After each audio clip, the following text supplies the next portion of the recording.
강의만 여러 번 들으면서 이건 또 안 되네? 저건 또 좋은 거 같네? 라고 이렇게 하시는 분들은 저는 추천드리지 않을 것 같습니다. 이 시작할 때 가볍게 시작을 하더라도 자기가 정해놓은 목표를 이루고 나서 다른 것들도 도전했을 때 그만큼의 성과가 나오지 않을까라고 생각을 합니다. 어떤 걸 하시든 간에 처음에는 그 노력과 조금이라도 더 많이 생각했던 것보다 투자를 해야 성과를 낼 수 있다고 생각을 해요. 그 중에서도 여러 가지 투자 부분이나 리스크적인 면에서 상당히 메리트가 있기 때문에 부업을 안정적으로 성공시켜서 꾸준히 수익을 내는 사람들의 특징은 무엇인가요?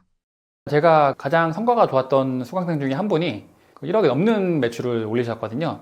저도 처음에 이제 내용을 듣고 엄청 깜짝 놀랐었는데 열심히는 하신다라고 생각했는데 사실 1억 이상 달성하는 게 쉽진 않거든요. 근데 이제 그 얘기를 듣고 진짜 이게 되긴 되는구나 해서 뿌듯함도 있었고 보람도 느꼈던 부분이 있었거든요. 그분 같은 경우는 지극히 평범하신, 어떻게 따지고 보면 저처럼 사무직도 아니고 컴퓨터를 다루는 업무를 하시는 분도 아니고 그 이제 병원에서 물리치료를 하시던 분이었거든요. 그런데 이제 그 물리치료를 본업으로 같이 하시면서 부업으로 그 구매 대행을 하면서 그만큼의 매출을 올리신 거거든요. 어떻게 보면 저보다 더 대단하시다라고 생각할 만큼 저는 생각을 했었고, 현재도 같이 이제 계속 구매 대행업을 같이 하고 있지만 그런 분들을 보면 본업도 그렇게 꾸준하게 오랫동안 해오셨던 거를 제가 알았었고, 마찬가지로 이제 부업을 하실 때도 정말 하루를 빠지지 않고 주말도 없이 그럴 수밖에 없는 게 본업이 있다 보니까 시간을 할애하지 않으면 그만큼의 매출은 사실 어려운 거거든요. 어느 정도 본인의 이건 시간, 가족과의 시간을 줄여가면서까지 그렇게 하시는 거 보고 매출은 잘 나오겠다라고 생각을 했는데 이렇게까지 높게 나올 거라고는 생각을 못 했었어요. 어찌됐든 그분이 뭔가 특별한 재능이 있다던가 아니면 뭔가 뭐 컴퓨터를 엄청 잘 다룬다던가 프로그램 한다던가 그런 분이 아님에도 불구하고 이렇게 매출이 나왔다는 건 되게 고무적이라고 생각을 합니다. 이런 사람들은 부업은 꿈도 꾸지 마세요 라고 말씀드리고 싶은 분들도 계신가요? 저는 추천드리지 않는 그런 타입은요, 요즘 말로 프로 강의 수강러라고 많이 말을 하거든요. 이런 부업을 조금 해보다가 안 맞는 것 같아서, 예를 들어서 쿠팡 그로스가 유행을 하는 것 같아서 그걸 또 들어보고, 그러다가 또 이제 갑자기 쇼츠가 유행하는 것 같아서 쇼츠를 좀 해보고, 이런 식으로 이렇게 강의만 여러 번 들으면서 이건 또 안 되네? 저건 또 좋은 것 같네? 라고 이렇게 하시는 분들을 상당히 많이 봤어요, 제 주변에서. 그러신 분들은 아마 어떤 좋은 강의를 들어도 성과가 잘 나오지 않지 않겠냐라고 생각을 하거든요. 왜냐면은 계속 뭔가 하나를 정했을 때 자기가 목표한 매출액이나 아니면 목표한 금액을 다루고 나서 해도 늦지 않는데, 항상 이렇게 보면은 이런 것들을 조금 하다가 다른 걸로 넘어가고, 이거 하다가 안 되니까 또 넘어가고, 이런 분들은 사실상 저는 추천드리지 않을 것 같습니다. 프로 강의러가 되지 않으려면 어떻게 해야 할까요? 저도 프로 강의러였거든요. 저도 강의를 상당히 많이 들었어요. 구매 대행 관련뿐만 아니라 뭐 크로스, 그다음에 쇼츠, 유튜브 많이 들었는데, 저는 한 가지 그래도 정해놓은 원칙이 있거든요. 그러니까 제가 뭔가를 했을 때 어느 정도의 성과가 난 후에 그런 강의를 다른 거를 들어야겠다는 생각을 하고 접근을 했어요. 저도 마찬가지로 이거 해보다가 안 되니까 들었던 그런 케이스가 아니라, 어느 정도 이제 처음에 했던 중국 구매 대행도 매출액을 만들어 놓고 이 정도면은 그래도 월급만큼은 아니더라도 어느 정도 수익이 나네? 라고 생각했을 때 다른 이제 미국 구매 대행이나 이렇게 다른 여러 가지 부업으로 넘어간 케이스거든요. 그래서 이 부업을 시작할 때 가볍게 시작을 하더라도 자기가 정해놓은 목표를 이루고 나서 다른 걸 한다 그러면 다른 것들도 다 잘 할 수 있을 거라고 생각하고 있어요. 수익을 빨리 내는 게 중요할 것 같은데 어떻게 생각하시나요? 당연히 수익을 빨리 내는 거에 대해서 좀 더 앞으로 나간다 그러면 당연히 이제 수익이 나니까 더 그 부분을 열심히 할 수밖에 없는 상황이 오거든요. 저도 마찬가지로 여기서 좀 매출이 나오고 수익이 나니까 지금 현재 진행하고 있는 미국 그 구매 대행에 대해서 이제 본격적으로 이제 진행을 하게 된 거거든요. 그래서 그런 보통의 다른 그런 관심사나 아니면 자기가 좋아하는 그런 유행하는 그 유행을 따르기보다는 어느 정도 수익화를 시키고 나서 다른 것들을 하는 게 훨씬 낫지 않을까라고 생각을 하고 있고요. 그래도 시작을 했다 그러면 목표했던 거 그 근사치만큼이라도 가야, 그래야지만 다른 것들도 도전했을 때 그만큼의 또 성과가 나오지 않을까라고 생각을 합니다. 부업을 시작하고 마음 먹었다면 언제가 가장 중요할까요?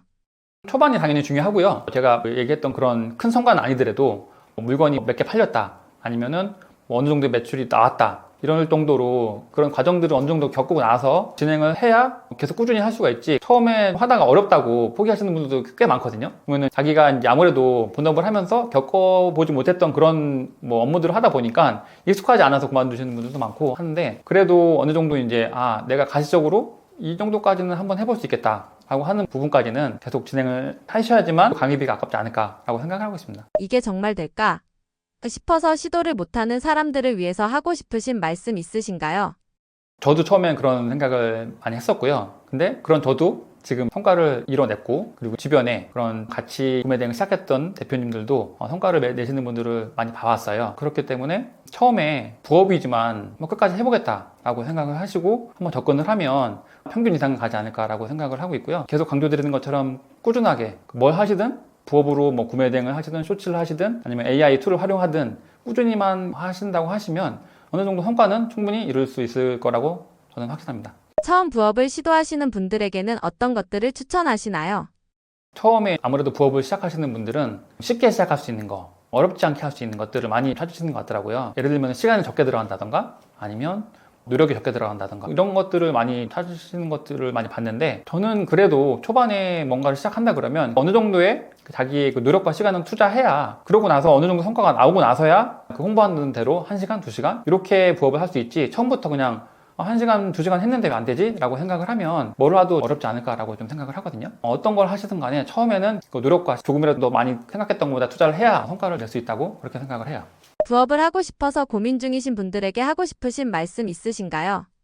시작을 먼저 해보시라고 권해드리고 싶고요. 모든 시작이 돼야 과정이 있는 거니까 일단은 뭐 제가 했던 것처럼 뭐라도 시작을 먼저 해보시는 게 좋을 것 같고, 그 중에서도 구매 대행이 그런 여러 가지 투자 부분이나 이런 리스크적인 면에서 상당히 메리트가 있기 때문에 지금 부업으로 뭔가를 하려고 생각하시는 분들이 있다면 구매 대행을 적극적으로 추천드릴 수 있고, 그 중에서도 미국 구매 대행을 하시면 어렵지 않게 매출이나 수익을 낼 수 있다고 생각하고 있습니다. 사업이 망하고 빚만 9억이 생겼다고 들었는데 어떤 사업을 하셨던 건가요? 저는 부업이라고 할 수도 있고 사업이라고 할 수도 있는데, 왜냐면 이제 회사를 재직을 하면서 했던 부업들이 많거든요. 그래서 기본적으로 처음에 시작했던 부업이 많이 그때 유행하던 무인 아이스크림, 그다음에 에어비앤비, 부동산 경매 뭐 이런 것들을 처음에 시작했던 이유는 직장인이다 보니까 투자금이 많이 들어가지 않았어요. 아무래도 뭐 부동산 같은 경우는 여러 가지 이제 그 공동으로 많이 투자를 하고, 그다음에 에어비앤비 같은 경우도 집 월세 정도의 그런 금액만 있으면 보증금이랑 시작을 할 수가 있었고, 무인점포도 마찬가지로 소액으로 할 수 있는 그런 부업 중에 하나였기 때문에 그런 것들을 회사를 다니면서 부업으로 시작을 처음에 했어요. 근데 뭐 초심자의 행운이라고 해야 하나? 그런 것들이 가볍게 부업으로 시작했는데 그만큼 투자금이 많이 안 들어갔기 때문에 뭐 리스크가 적었던 것도 있지만 그래도 어느 정도의 수익이 조금 성과가 났어요. 그러다 보니까 지금 자신감이 생긴 거죠. 그러면서 공유 오피스라든가 이런 것들도 같이 다른 투자자분들과 같이 이제 진행을 했고, 그런 것들도 이제 어느 정도 성과가 나서 괜찮다, 내가 뭐 하면 잘 되네, 뭐 앞으로 더 크게 해도 문제가 없겠네라는 좀 자신감이 생기더라고요. 그래서 이제 코로나 시기이긴 했는데 그때도 상당히 유행하던 그런 사업 아이템 중에 하나가 골프였어요. 이제 MZ세대뿐만 아니라 모든 연령층의 사람들이 열광할 정도로 누구나 다 하는 그런 취미생활 중에 하나가 골프였기 때문에 이거 잘 되겠네, 내가 지금까지 했던 사업도 잘 됐는데 이것도 하면 잘 되겠다 싶어서 그동안 했던 부업들은 그래도 투자금이 많이 안 들어갔었거든요. 그렇기 때문에 뭐 잘 안 되더라도 크게 타격이 없었을 건데, 여기에 처음 이제 골프장에 사업에 투자를 했을 때는 뭐에 씌였는지 제가 벌었던 모든 자산과 대출, 할 수 있을 만큼의 모든 대출, 그다음에 뭐 퇴직금까지 다 활용을 해서, 근데 워낙 근데 이제 골프장 자체가 투자금이 많이 들어가기 때문에 혼자는 안 했어요. 마찬가지로 동업을 한 건데, 그렇게 동업을 했다 하더라도 투자금 액수 자체가 워낙 크기 때문에 많은 금액을 투자를 했던 거죠. 그런데 코로나가 끝나기 무섭게 그런 골프를 취미로 하던 사람들이 다 빠져나가고, MZ세대도 마찬가지고 대부분 해외로 나간 그런 수요들이 많아져서 시작하자마자 거의 적자를 보기 시작하면서 거의 2년간 진짜 저희가 투자한 돈은커녕 계속 돈이 들어가는 그런 상황이었었거든요. 그래서 결국에는 거의 폐업까지 갔다가 마지막에 시설 비용도 건지지 못하고 모든 걸 다 그냥 권리를 양도하는 걸로 해서 2년 만에 마무리하고 남은 건 이제 빚밖에 안 남게 되더라고요. 그래서 되게 그 자존감도 많이 떨어졌고 우울증도 왔었던 것 같아요. 그 당시에 워낙 그동안 다 날린 거잖아요. 그동안 해왔던 게 직장 생활뿐만 아니라 그동안 내가 해왔던 모아왔던 그런 것들이 한순간에 무너졌다 보니까 상당히 힘들었고 좀 트라우마가 됐던 것 같아요. 지금도 가끔 이렇게 막 그때 생각하면 가슴이 답답해요. 지금도 마찬가지로 뭐 빚이 뭐 다 갚은 건 아니고 남아있는 상황이긴 하지만 그래도 지금은 어느 정도의 희망이 좀 있다고 생각하거든요. 그래도 이제 매출도 계속 나오고 다른 여러 가지 또 업무를 하다 보니까 지금 상황이면 언젠간 빚을 다 갚을 수는 있겠다라는 희망은 가지고 있어요. 앞으로도 계속 꾸준히 지금 하고 있는 구매 대행이나 그런 강의 업무를 계속 진행을 할 거고 빨리 빚을 갚았으면 좋겠네요. 9억의 빚 중에서 얼마나 갚으신 건가요? 지금 이제 사업으로만 주택담보대출 제외하고 그 사업으로만 이제 진 빚이 한 9억 정도가 됐거든요. 지금은 그래도 조금씩 상환을 하고 있다는 거에 대해서 크게 그래도 희망을 갖고 있는 상황이고요. 그 빚을 질 당시에는 계속 그런 이자와 생활비가 계속 나가다 보니까 가계가 계속 적자였거든요. 지금 현재로서는 빚을 어느 정도 이제 일부 상환하고도 이제 어느 정도의 이제 자금이 여유가 생기다 보니까 희망은 계속 있다고 생각하고 빚을 열심히 갚아 나가고 있습니다. 다 포기하고 싶다는 생각도 하셨을 것 같은데 어떻게 다시 일어나셨나요? 저도 마찬가지로 이제 포기하고 싶어서 그 당시에 이제 와이프한테 집이랑 모든 거 다 정리하고 지방을 내려가던가 아니면 뭐 애들한테 미안하지만 뭔가 좀 다른 곳으로 떠나자라는 말도 했었거든요. 그만큼 너무 힘들었기 때문에 감당이 안 되니까 그런 것들이. 그런데 그때 당시에 이제 와이프가 자기도 뭐 전업주부긴 했지만 모든 일을 해서 같이 한번 다시 시작해보자고 해서 그때 위안을 생각지 못하게 많이 받기도 했고 아무래도 실패를 크게 겪다 보니까 자존감도 낮아지고 우울해지고 이런 부분들이 되게 많았거든요. 그래서 그런 걸 이겨내려고 저는 나름대로 제가 성격이 긍정적이라고 생각을 하는데 너무 이렇게 상황이 안 좋아지다 보니까 긍정적인 사고하는 부분이 많이 잘 안 되더라고요. 그런 부분들을 이겨내려고 시간을 일부러 내서 좀 운동을 많이 했던 것 같아요. 그러지 않으면은 계속 다운이 되니까 기분이. 그래서 시간 남으면 책도 조금씩 읽고 이러면서 그래도 트라우마를 벗어나려고 노력했던 것 같아요. 지금까지도 계속 뭐 운동은 빠짐없이 하고 있고 또 가만히 있다가 어느 정도 이렇게 침체가 된다고 그런 시기가 오면 지금도 마찬가지로 루틴하게 계속 운동하고 그리고 와이프랑 대화하면서 또 옛날 얘기하고 이렇게 하면서 이겨내고 있는 것 같습니다. 다시 일어나기 위해서 부업을 시도해 보셨던 건가요? 부업을 시작했던 가장 큰 계기가 이제 사업 실패가 가장 컸고요. 아무래도 자본이 없는 상태에서 시작하는 게 아니라 마이너스에서 시작하다 보니까 뭔가를 또 대출을 하던가 아니면 투자금을 받아서 뭔가를 할 수 있는 그런 사업을 할 수가 없었어요, 전혀. 그렇기 때문에 제가 찾아봤던 것 중에 하나가 구매 대행이었던 건데 이게 온라인 관련된 사업들이 상당히 그 당시에 많이 찾아봤어요. 뭐 블로그라든가 유튜브, 구매 대행, 뭐 쇼츠 여러 가지가 있었는데 그래도 뭔가 제가 이런 투자나 노력 대비 성과를 낼 수 있을 만한 게 아무래도 판매를 하는 거다 보니까 다른 콘텐츠를 파는 거에 비해서 조금 더 빨리 성과가 나오지 않을까라고 생각을 해서 투자금이나 리스크 없이 시작할 수 있는 것 중에 하나가 구매 대행이어서 그때 절실하게 바로 시작을 했던 게 지금까지 이어져 오고 있는 것 같습니다. 처음 시작하자마자 성과가 나진 않았을 것 같은데 어떠셨나요?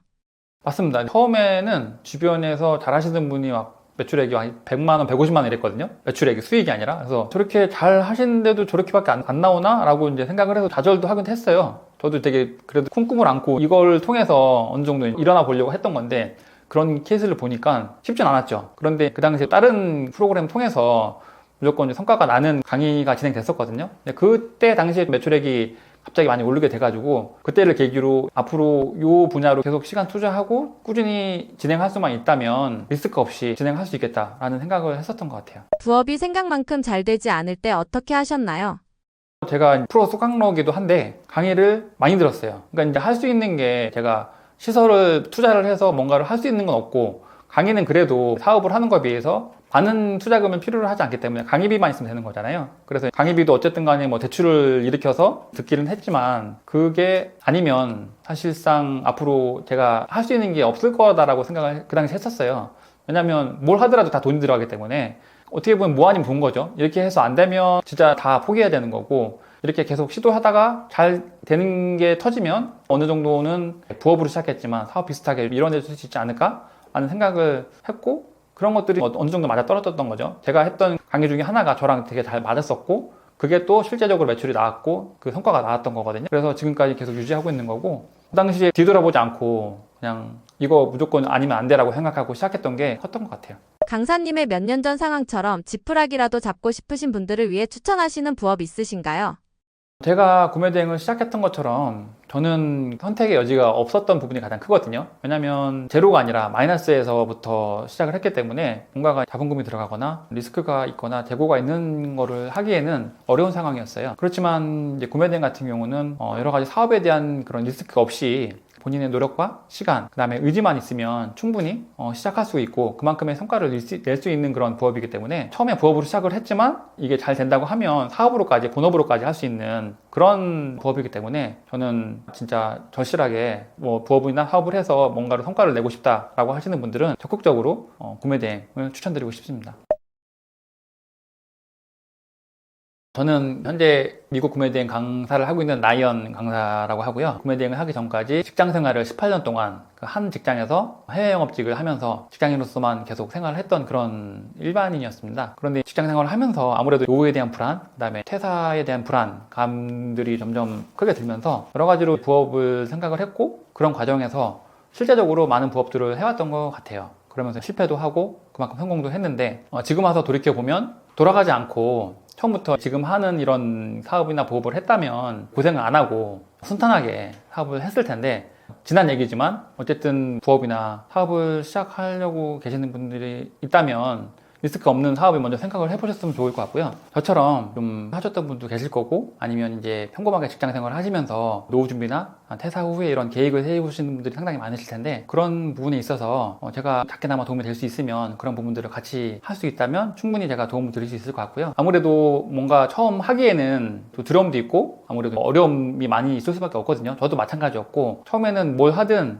상당히 어렵고 어떻게 보면 도전적인 그런 일이었는데, 지금 와서 생각해보면 그게 다 저한테는 도움이 됐던 것 같고, 그런 활동을 겪으면서 실패도 했지만 가장 중요한 거는 시작하는 거, 그 다음에 실행하는 거, 이런 것들이 가장 중요하다고 생각을 해요. 이게 어떻게 보면 작은 그런 부업으로 생각을 할 수도 있지만, 일단 시작을 한다고 하면 이렇게 괜찮은 사업 중에 하나가 있구나라는 거를 아실 수 있기 때문에, 저는 어떻게든 이렇게 도전을 해보는 거를 추천을 드리고, 제 주변에도 저처럼 그 어려운 상황 속에 있다가 구매 대행을 하면서 같이 잘 되시는 분들이 꽤 있거든요. 도전만 하신다면 어렵지 않게 부업으로 시작해서 사업까지 연결할 수 있는 그런 계기가 되지 않을까라고 생각을 하고 있습니다. 지금 제가 하고 있어서 제가 강의를 해서 이렇게 하는 게 아니라, 정말 뭔가를 시작하고 싶다면 이렇게 구매 대행으로 시작을 한다면 좋지 않을까, 그렇게 생각을 합니다.